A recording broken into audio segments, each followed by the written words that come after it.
پھر آپ کہیں کہ میں سکون سے. آپ یقین کریں ہمارا کوئی مخلص دوست اس لیے نہیں ہوتا کہ ہم کسی کو مخلص سمجھتے ہی نہیں. ہمارے زمانے میں سچا اس لیے کوئی نہیں کہ ہم کسی کو سچا سمجھتے نہیں. ہمیں بزرگ اس لیے نہیں ملتے کہ ہم کسی کو بزرگ ناراض نہ ہونا. میری بات پہ غور کرنا. ہمارے ہاں اس لیے کوئی ہمارا ہمدرد نہیں کہ ہم کسی کو ہمدرد.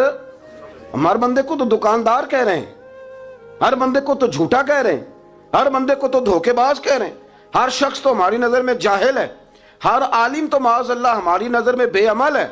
تو جب اس قدر زیادہ ہمارا ذہن برا ہو جائے گا, یا ایھا الذین آمنوا اجتنبوا کثیرا من الظن ان بعض الظن اثم, اتنا برا سوچیں گے تو پھر تو حضور نے فرمایا نہیں کہ اللہ تمہارے گمان کے قریب ہے. اس طرح کا گمان کرتے ہو رب بھی ویسا ہی بن جاتا ہے. تو اپنی سوچوں کو ستھرا کریں, اپنی طبیعت میں نرمی لائیں. آپ اچھے بندے ڈھونڈنے ملیں گے تو رب آپ کو ڈھیروں بندے عطا کرے گا. اپنے آپ کو کمزور نہ کریں, کبھی چھوٹا نہ کریں. چھوڑیں اپنی نجی مجلسیں بھی پاک کریں, صاف ستھری کریں اور خوبصورت کریں, اور اپنی جو خلوتیں جلوتیں ان میں محنت کریں.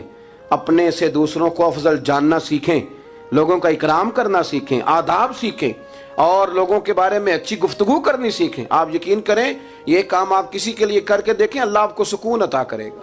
اعلیٰ حضرت بریلوی رحمۃ اللہ علیہ سے کسی نے کہا تھا, حضرت جی میرا دل بڑا بے سکون رہتا ہے تو کوئی وظیفہ دیں. تو اس کا خیال تھا کچھ پڑھنے کو بتائیں گے. تو فاضل بریلوی رحمۃ اللہ علیہ فرمانے لگے, اس طرح کر کسی بندے کے ساتھ نیکی کر, پر اسے پتہ نہ ہو میرے ساتھ کون کر رہا ہے, اسے خبر. فرمایا اس طرح کی نیکی کر, پھر رب تیرے دل کو قرار عطا کرے گا. وہ جو دکھا کے مسجد میں پیسے دیے جاتے ہیں وہ نام تو ہو جاتا ہے پر سکون لے جاتا ہے وہ, لیکن جو چھپا کے نیکی ہوتی ہے وہ ذرا مزہ کر جاتی ہے. اٹھ فریدا ستیا چاڑو دے مسیت, تو ستیں تے رب جاگدا, تیری ڈاڈے نال پرید. اٹھ فریدا ستیا تے خلقت ویکھن جا, متے کوئی مل جائی بخشیا تے توں وی بخشیا جا.